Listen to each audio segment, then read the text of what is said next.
waxaa stuudiyaha daafeed media magaalada Toronto la jooga xildhibaan Maxamuud Macalin Yaxye isla markaana ah gudoomiyaha guddiga xeer hoosaadka anshaxa xasaanada iyo daryeelka xildhibaanada. xildhibaan kusoo dhawow warbaahinta daafeed media. waan ku dhawahay. waxaan la soconnaa in xilligaasi ay jirtay isjiid badan habeena badan ay ku dhafreen ayagii ay jawaari in meeshaas uu ka baxo si qof kale loo keeno. xaaladii siyaasadeed markaas jiray oo runtii buuqii baarlamaanka ka jiray markuu arkay oo garwaaqsaday nin odayaan uu yahay 4 sano horena baarlamaanka soo hogaaminayay waxaa la qorxoonaatay inuu xilka iska casilo muxuu ahaayo khiyaara asagana doortay. marka taas waxaan leeyahay go'aan waxay ahayd ka yimid gudoomiyihii hore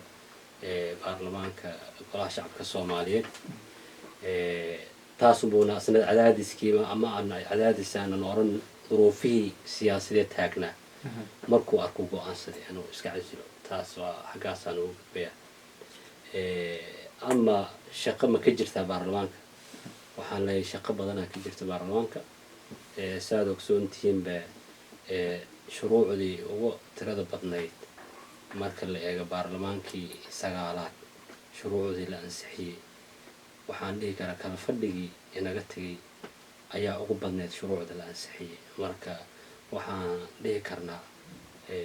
shaqo kama socoto ma dhihi karno baarlamaanka shaqo fiicana ka socota. shaqada ka socota marka loo fiiriyo shaqooyinka ugu culus ee baarlamaanka hor yaalla waxaan dhihi karnaa weli lama taaban. maxaa dib loogu dhiganaya kuwaas? saad ogsoontihiinba waxna waxaa gaar u ah oo shuruucda qaarkood dowladda federaalka Soomaaliyeed golaheeda labadeeda gole ee baarlamaan golaha shacabka iyo aqalka sare inay shuruucda sameeyaan. qaarna waxay u baahan yihiin in lala sheer gareeyo muxuu ahaa isteediyada ka dhisan dowlad goboleedyada dalka ka jira xubnaha ka dowladda federaalka Soomaaliya in muxuu ahaa aragti iyo ka yeeshaan heshiis siyaasadeed laga gaaro. marka intaas marka laga reebo waxyaalaha kale waa socdaan sida dastuurka oo kale wuxuu u baahan yahay wadatashi fara badan in la geliyo. waxyaalo fara badan oo u baahan in laga hadlo sida dhaqaalaha dalka iyo kheyraadka sidii loo qaybsan lahaa. marka xaaladahaas unbaa dib u dhigay mooyaane waxaan isleeyahay shaqo fiicana dhinacaasna ka socota.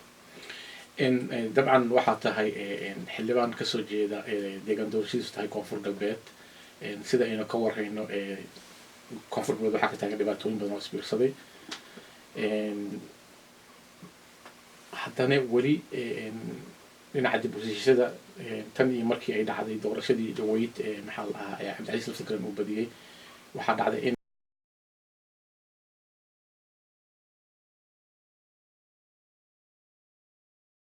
wax badan aan laga shaqayn dhinaca dib u heshiisiinta. marka maxaa ka hortaagnaya leedahay xildhibaanada dowladda federaalka deegaankaas matala inay ka qayb qaataan dib u heshiisiinta ummadaas? wallahi runtaa way dadaalo fara badan oo dib u heshiisiin waa socdaan deegaanka waa ka socdaan. saad ogsoon tahay hadda deegaanka hoggaan uu leeyahay hoggaankaasna shaqooyin fara badan ayuu meesha ka hayaa madaxweyne cabdicasiis. kulleyba wixii awoodiisa ah dib u heshiisiin deegaanka u baahnaa waa uu bilaabay. saad ogsoontihiinba ayagoo isagoo kaashanayo gudoomiyaha golaha shacabka baarlamaanka Soomaaliyeed iyo xildhibaanada kasoo jeeda koonfur galbeed. dabcan dadaalkaas waa uu socdaa ma dhamaystirmin weli natiijo kama dambeys lama gaarin laakiin gogashii dib u heshiisiinta waa ay furantay waa laga bilaabay. waa tii gudoomiyihii baarlamaanka Soomaaliyeed iyo wafdi badan uu hogaaminayo hataa uu ka mid yahay gudoomiye ku-xigeenka baarlamaanka gudoomiye ku-xigeenka koowaad ay baydhabo wada yimaadeen muddo la joogay. marka dib u heshiisiintaas meel fiican ay maraysaa wixii dhamaystirna insha allahu tacaala marka ugu dambeysa ee bulshooyinka Soomaaliyeed waa lala wadaagi doonaa. tan iyo intii uu cabdicasiis uu xilka qabtay sida adiga aad noo sheegtay kolley waxaa jira dib u heshiisiin aad u badan laakiin weli wax miraha kamaysan soo bixin. waxaa kaloo jirtay dib u heshiisiin mataqaanaa beelo dhowaan ku dagaalama meesha laga wado. marka ma is leedahay xildhibaanadii cabdicasiis howshiis uu qabanaya laakiin xildhibaanadii federaalka ayaan weli kaalintooda mataqaanaa ka qaban? horta xildhibaanada dadaal oo madax banaan ma qaban karaan maxaa yeelay deegaankaas waxaa madaxweyne ka ah hogaamiye ka ah madaxweyne cabdicasiis waxay ku qasban yihiin madaxweyne cabdicasiis wuxuu u baahan yahay tala haddii ay ahaan lahayd iyo wixii kala farsamo uu u baahan yahay inay ku biiriyaan inay siiyaan mooyaane dib u heshiisi madax banaan xildhibaanada golaha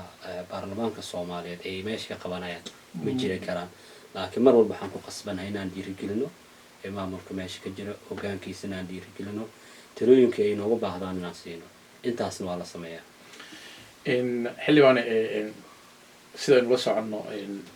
maamulka koonfur galbeed waxaa ka jira dhibaatooyin aad u badan ama ha noqoto isbaarooyinka yaala deegaankaasi ama ha noqoto barakac badan oo hadda ka jiro ilaa iyo hadda barakacaas uu soo gaaray magaalada muqdisho xerooyinka haddaad fiiriso magaalada muqdisho waxaa ku jira dad badan oo ka yimid koonfur galbeed. xildhibaanada dowladda federaalka deegaan doorashadu tahay koonfur galbeed maxay wax ka qabteen oo ku saabsan sida uga caawin lahayn maamulka koonfur galbeed arrimahaas? wallahi runtaa waaye deegaankaas waa dhiban yahay ma ahan dhibkiisa wax runtii shalay maanta soo ballowday maxaa yeelay wadadan isku xirta magaalada muqdisho iyo muxuu ahaayo koonfur galbeed dhibaatooyin badanaa ka jira. dhibaatooyinkaas runtii qaar ay geysaan ha noqoto niman shufta ah qaar ay geysaan muxuu ahaayo nimanka nabaddiidka ha noqoto waa jiraan yani mashaakilkaas ma aha wax hadda ballowday. runtii dadaallo fara badan arrinkaa waa la bixiyaa laakiin ilaa hadda wax weyn oo laga qabtay ma jiraan maxaa yeelay arrintaa xilligii madaxweynihii dowladda ku-meel gaarka ee soomaaliya madaxweyne sheekh shariif sheekh axmed uu hogaaminayay dhibka waa u taagnaa. xilligii madaxweyne xasan sheekh maxamuudna sidaas oo kale dhibka waa u jiray haddana sidiiba u jiraa. laakiin annaga ka baarlamaan ahaan ka xildhibaanada labada gole mar walba dowladda federaalka soomaaliya hoggaankeeda ugu sarreeyay iyo dadka amniga qaabilsan ayaan aad iyo aad uga hadalnaa in muxuu ahaay wadadaa la isku furo in wadadaas wax laga qabto. runtii madaxweyne cabdicasiisna arrinkaa waqtiga uu yimaaday ilaa haatadan kula hadlayo dadaal fara badan ayay arrintaa ku bixiyey. waxaan rajaynayaa in logisticada loogu talagalay iyo ciidankii deegaanadaas wax ka tari lahaa ama wadooyinkaa isku furi lahaa waxaan rajaynayaa in ciidamo hadda loo diyaarinayo gaara loogu talagalay ayaa jira statetka oo kala kaashanayo dowladda federaalka soomaaliya haddii lagu guuleysto ciidanka asaga aan la diyaariyo oo loogu talagalay wadadan inay furan amnigeedana sugaan. waxaan isleeyahay duruufaha bani aadamnimo iyo kuwa amni ee ka taagan gobolkaas in wax badan laga tari doono. marka annagana mar walba dowladda soomaaliya waan ku dhiirigelinaa arrinka ayaga waan ku eedeynaa inay ka gaabisaan sheegnaa yacni dadaalkuma yaro. marka waxaana lala sugayaa ciidanka reformka hadda lagu sameeyey oo runtii aan ku ammaanayo dowladda federaalka soomaaliya xukuumaddan hogaamiyo xasan cali khayre wasaare xasan cali khayre runtii in dib u habeynta ciidamada lagu sameeyey wax weyn ka tari doonta isbeddel guud ee ku yimaada soomaaliya dhanka amniga. isla topicaas anagoo ku jirna waxaa jirta in dhowr jeer madaxweynihii hore maxaa la dhahaa xasan sheekh maxamuud iyo weliba madaxweynaha cusub maxamed cabdullaahi farmaajo ay ka hadleen ciidanka dadka ku dhibaateeya wadada isku xirta degmada magaalada muqdisho ilaa iyo afgooy ilaa iyo dhulkaas dhan ilaa haddana weli dhibku wuu socdaa. ma is leedahay waxoogaa dowladdu weli waxay la-dahay dad kala xisaabtama arrimahaas? wallaahi arrinka asaga ah waan is leeyahay dowladda soomaaliya dadkaasi deegaanadiis aad iyo aad ay ugu gaabisay. maxaa yeelay masaafada hadda koonfur galbeed gaar ahaan masaafadan ka baxdo oo muqdisho madna aada dhanka baraawo madna aada dhanka iyo gobolka baay dhinaca sii aada oo labada wadaba dhexmara shabeellada hoose. yacni runtii dowladda soomaaliya xaqrisho ayaa meesha ayadaa ka jirto. runtii taa ayadaan annaga waan qaylinaa wixii nooga aadanaa oo runtii ka xildhibaan ahaan inaan farta ku fiiqno wixii meesha ka taagan aan sheegno. ayadana dowladdana ayadana waxay sheegataa inay diyaargaroow ku jirto inay jirto tabardarro fara badan ay jirto in loo diyaargaroowayo arrimahaas ay sheegaan. laakiin annaga mar walba waxaana qancin kara keliya ay tahay deegaankaas in sa muxuu ahaayo mas-uuliyada ku jirto loo wajaho sidii dadka soomaaliyeed ee deegaanadaas ku nool ay u heli lahaayeen xorriyad iyo nolol ay u heli lahaayeen marka arrinka asaga madaxweyne cabdicasiis runtii dadaal badan u wadaa annagana dadaalkaasun baan insha allahu tacaala dhiirigelin doonaa dowladdana waxaan leenahay dadaalkiina dadaal ku dara dadka ha loo gurmado oo runtii meesha ku tabaalaysan waxaa jirta hadda dib u xoreyn ay ka socoto khaasatan gobolka shabeellaha hoose oo laga xoreynaya dadkii xoogga ku haystay oo baryahan dadku dhibaateynaya laakiin haddana markaad shacabka la sheekaysato waxay sheegayaan in ciidanka markay soo galaan ay dhibaatooyin badan kala kulmaan marka sidee looga badbaadi karaa dhibaatooyinka ay geystaan ciidanka islamarkaana looga saari karaa dadka dhibaatada ku haya deegaanka wallahi saan isleeyahay horta ciidamada berigii hore mase hadda waxaan isleeyahay ciidamada dhibaatooyinkii hore aada iyo aad haddii ay jirtana sidii hore ma ahan isbeddel badan ayaa jiro askarigii lagu qabto oo dhibaateynayo oo runtii si hayru qaanuuni sharci darra dadka ku dhibaateynayo la arko ciqaabuu mutaysanayaa askari ku degdegi karayo ma jiro isbaarooyinka aada iyo aad ayaa loogala dirilaa waxyaalo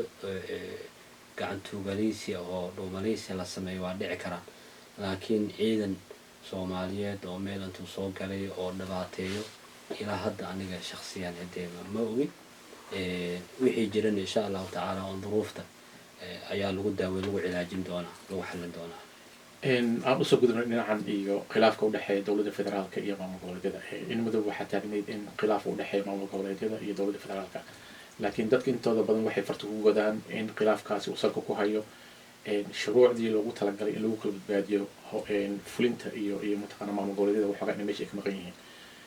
hawshaas waxay ahayd howl looga baahnaa inay qabato baarlamaanka inay qabtaan ahayd marka maxaa ka hortaagan baarlamaanka inay hawsha qabtaan waa mahadsan tahay runtii waa dareemi karaysaa wax isaysadaa aragtid waxay kala bixi lahayaa meesha ka maqan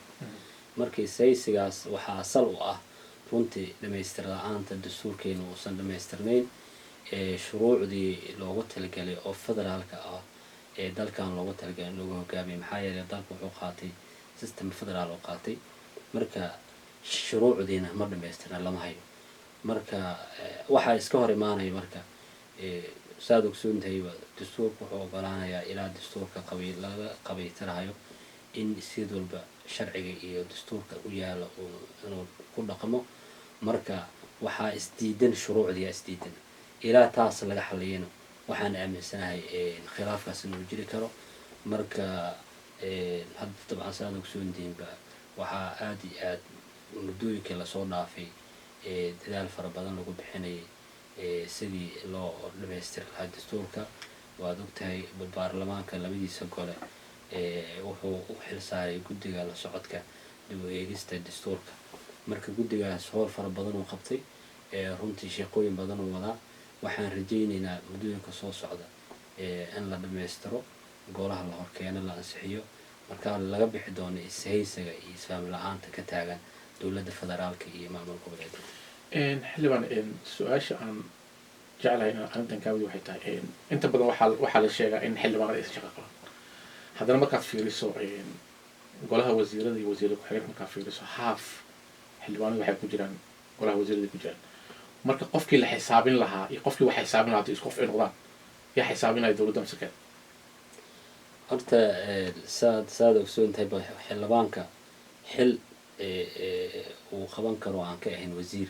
ma jiro xil kale ma qaban karo marka wasiirka soo baahan in la xisaabiyo markaas uu hawshiis qabto wasiirka hadda waxaa xisaabinayay inta aanan xilka hayn ayaa looga fadhiya inay xisaabiyaan marka ninka wasiirka xilka hayo uuba hayaa laakiin waxay mas-uuliyadda fuulaysaa inta kale aanan haynin inay waajibkooda dastuuriga ka gutaan haddii runtii xildhibaanka wasiirka ah shaqo fiican uu qabtana lagu ammaano haddii shaqo aan habboonayn ama sharciga meel ugu dhacana runtii lagula xisaabtamo sharciga la horkeeno waxaa looga fadhiyaa xildhibaanada golaha shacabka laakiin inta badan waxaan aragnaa marka ay yimaadaan mushiro noocaas oo kale la rabo in lagu xisaabiyo xukuumadda inay kala fadhiistaan marka weyga see looga gudbi karaa annaga soomaaliya maanta waxay u baahan tahay in xildhibaankiina uu noqdo qof shaqadiisa gudanaya golihii wasiirada ay noqdanta shaqadooda gudanaya laakiin haddii kii wax xisaabinaya iyo kii mataqaana la xisaabinaya isku qofka ay noqdaan way adkaanaysaa in hawshii la qabto marka dhinacee looga gudbi karaa maadaama waqti badan ay ku dhex jirto waxan runtii waa la samayn karaa in qofka xildhibaanka ah wasiirada banaanka inta laga keeno xildhibaanadooda ku ekaadaan si runtii transparent u noqotay isla xisaabtanka wax cad ay u noqdaan runtii waa la yeeli karaa xukuumadihii ku-meel gaarka waan filayaa maray arrinka asigaa jiray haddana waa la furay marka haddana haddii loo arko in isla xisaabtankii saxda ahaa ama dhabta ahaa aan la samayn karin mase aysan ka jirin si loo qanciyo oo u qanco shacabka soomaaliyeed haddii la yidhaahdo xildhibaanimadooda ha ku ekaadeen muxuu ahaayo wasiiradana banaanka ha laga keeno si isla xisaabtan sax ah uu yimaado taas waa la yeeli karaa laakiin waxay u baahan tahay shuruuco iyo runtii ayay u baahnaan doontaa wadadhain loo maro wayna adkaanaysaa haddii la sameeyo xataa inay baarlamaanka naftirkooda ay baaskareeyaan sharcigaasi waa xajir waay sida aynu la soconno baryahan waxaa aada usoo afbaxaya in hay-adda fulinta ay faragelin badan ay ku hayso maamul goboleedyada tii koonfur galbeed waa aragnay tii galmudug waa aragnay tan maanta ka taagan jubbaland waa u jeednaa dalka soomaaliyana sidaan la socno wuxuu u baahan yahay dib u heshiisiin in dadka laisku hayo haddii mar walbo khilaaf badan uu soo kala dhex galo waxaa loo noqon doonaa haddana meesha laga yimid marka sooma fiicna marka in xukuumadda naftirkeeda ay ka fiirsato mararka qaarkood faragelinta oo mataqaanaa dheeriga dadka ay ku sameynayso horta dalkeena saad ogsoon tahayba waa dowladda federaalka waxay mas-uul ka tahay jamhuuriyadda federaalka soomaaliya maamulada jirana ma ahan maamulo madax banaano waa maamulo runtii ka tirsan xubno ka ah meeshan maxaa la yidhahdayo dowladda federaalka soomaaliya marka waxa la isku haysto waxaa weeyaan hadda waxaan ka hadlayna in dalkii ay shuruucdiisa dhamaystirneed marka ilaa shuruucda laga dhamaystiro laga qeexo muxuu xaq u leeyahay dowlad goboleedka doorashooyinka maxaa laga sameynayaa dowladda federaalka maxay u xaq leedahay ilaa laga qeexay waxaas waxaa soconaya isfaham la-aantan way soconaysaa dowladdan hadde waa dowlad joogto waddankeeda jamhuuriyadda ay ka talinaysay stateskana waa state ka tirsan muxuu ahaa dowladda federaalka soomaaliya marka waa muhiim in dowladda waxyaalaha dalka laga dhisayo oo inay ayada muxuu ahaayo ugu yaraan goobjooga ka noqoto indhaha ku hayso laakiin waxaasoo dhan waxay u hogaansami doonaan shuruucda marka shuruucdaasi wax walbay nooga xiran yihiin waxaan rajaynayaa insha allahu hadda marxaladda marka laga gudbo marxaladda soo socota isfaham la-aantan hadda jirta inaysan dhicin ayaan rajaynaynaa maxaa yeelay stageyada hadda jiro marka laga reebo puntland oo ka horeysay dowladda federaalka soomaaliya ka horreysay marka laga reebo iyo somaliland oo runtii iyadana gooni isu taagtay marka laga reebo stageyada kale oo dhan waxay dhismeen duruufo gaaray ku dhismeen hal state oo habraaci loogu talagalay tuulada inta laga soo bilaabo degmada lagu yimaado ilaa gobolkii qaab noocaas kusoo dhisay maysan ahayn marka kulli buuqa lagu dhisay saad ogsoon tahayba intaan ka wada warhayno marka buuqaasna ma dhammaanayo ilaa shuruucda laga dhamaystiro marka waxaan rajaynayaa insha allahu baarlamaankeyna iyagoo kaashanayo xukuumadda federaalka soomaaliya in si kaashado buuq danba soosan u dhicin shuruucda si degdega loo dhamaystiro goormay is leedahay dastuurkan qabli qoraanka uu dhiman doona maadaama in muddo hadda uu soo jiitama runtii waa runta dastuurka waqti badan ayaa galay dhamaystirkiisana ma sahlano maxaa yeelay ilaa somaliland way maqan tahay ilaa somaliland ka timaado in dastuur dhamaystiro noqdo lagama yaabo maxaa yeelay somaliland madax banaano inay hesho oo saas soomaaliya lagu aqoonsado ku baxdo ama jamhuuriyadda kasoo mid noqoto markaas ayadana wixii uga aadan dastuurka ay aragtideeda ka dhiibato laakiin shuruucdan madaxa iskula jiro oo runtii ilaa state ilaa muxuu ahaayo dowladda federaalka in la kala bixiyo waxaan rajaynayaa inay dhammaan doonto marxaladan hadda baarlamaankan uu jiro baarlamaanka tobnaad in lagu xalin doono ayaan rajaynayaa xildhibaan su-aashada ugu dambeysa kolley waxay tahay xukuumaddan hadda uu madaxweynaha ka yahay maxamed cabdullaahi farmaajo waxa ay ballan qaadeen in 4 sano markay dhamaato ay soomaaliya ay geli doonto doorasho ku fiicodkiisa sida noo muuqatana kolley ma aha wax suuragala waxay kaloo ballan qaadeen in mataqaanaa axsaabta siyaasadeed ayaga naftirkooda la qori doono ay la diyaarin doono ay mataqaanaa ay diyaar ahaan doonaan xilliga loogu talagalay labadana kuley ma muuqdaan marka sidee aad kugula muuqataa doorashada soo socotay qaabka u dhici doonto wallahi horta xukuumadda waan rajeynaynaa in waajibaadka laga sugayo ay keento laakiin hadda faalaha muuqanayo qof iyo cod marka la fiiriyo wax badanaa ka horreeyey wixii badnaa ka horreeyeyna wax la weli fare kama qodna laakiin waxaan isleeyahay doorashadaas ay noqon doonto waad ogtahay baarlamaanka soomaaliyeed xukuumadda xeer ay soo gudbisay xeerka doorashada waxaan hadda gacanta ku haya guddi runtii loo xilsaaray baarlamaanka guddigaasa kulli waajibaadkiisa ka gudan doono marka wax la sameyn doono waxaa insha allahu tacaala xeer kasoo saari doono golaha baarlamaanka xeerkaasaana lagu dhaqmi doonaa haddii ay u arkaan in qofkii cod la aadayana way keenayaan oo sababaha lagu aaday waxay keenayaan hadday suurtagal ahayna wixii markaas golahu uu go-aamiyo ayaa sharci noqon doona lagu dhaqmi doona insha allah laakiin way bacaddahay inaan la aadi karin kulli qof iyo codkii maadaama ay magaalada muqdisho kala xiran tahay maadaama ay kala xiran yihiin dhammaan gobolada dalka oo dhan hadda xamar iyo afgooye intaasoo sacdood ayaa loo soconaya iyadoo 7 kilomitir marka way adkaanaysaa amniga dartii in qof iyo codkii la qabto laakiin adiga ahaan ma kula tahay in qaabkii hore loo soo sameeyey wax laga bedeli doono qaabka loo sameyn doono horta qaabkii hore wax lagama bedeli karo haddii la yidhaahdo saan hadda doorasho lagu aado qaabkii wax u dhow baa la sameyn karaa qaabkii in la sameeyo ma wax u dhow la sameeyo ayay noqon doontaa wax u dhow ma ergadii haddii la aado ma ergadii wax lagu dari doonaa ma waxbaa laga dhimi doonaa ma sideeda lagu dhaafi doonaa يعني تاس وح نسوينه وحنا ونكسر صار دون برلمانك لكن وحينو مقنية دورشة هدي لا هذا وقت يعني حاضر كظروف الإنسان وجينه وح معجزة ديسن دي يعني مرحلة الصوصات وحدو تيسنة طبعا بلاد ميراث يعني سلاي هدي طبعا كبلاد إلهي برواقي نبض خير كان إلهي وحبكم كما أهنا laga yaabo markay qof cod naftirkeeda inay iska aado in ilaahay nooga dhigo laakiin waxaan isleeyahay waxay doontada ahaatee baarlamaanka ayaa go'aamin doona maadaama hadda aad nala joogto magaalada Toronto ay degan yihiin jaaliyada ugu badan marka laga reebo magaalada Minnesota meesha adiga aad maxaa reer koonfur galbeed maxaad baaq u diri lahayd maxaa kaloo baaq u diri lahayd dhammaan Soomaalida halka ku nool bismillah alxamdulilah wasalaatu wasalaamu calaa rasuulillah runtii fursad ay ii tahay inaan kala hadlo taafeed media runtii aan maanta marti u ahay anigoo joogo dalka Canada Toronto runtii saad ogsoontihiinba dalkeena burbur badan oo soo maray dhibaatooyin fara badan oo soo maray waxaad moodaa hadda in laga sii baxayo burburkii dalkii inuu horumar u socdo dalkii isbedel badan inuu ka jiro maxaa yeelay dhowr dowladood ayaa dalkii soo dhismay kumeel gaara laga baxay mar walbana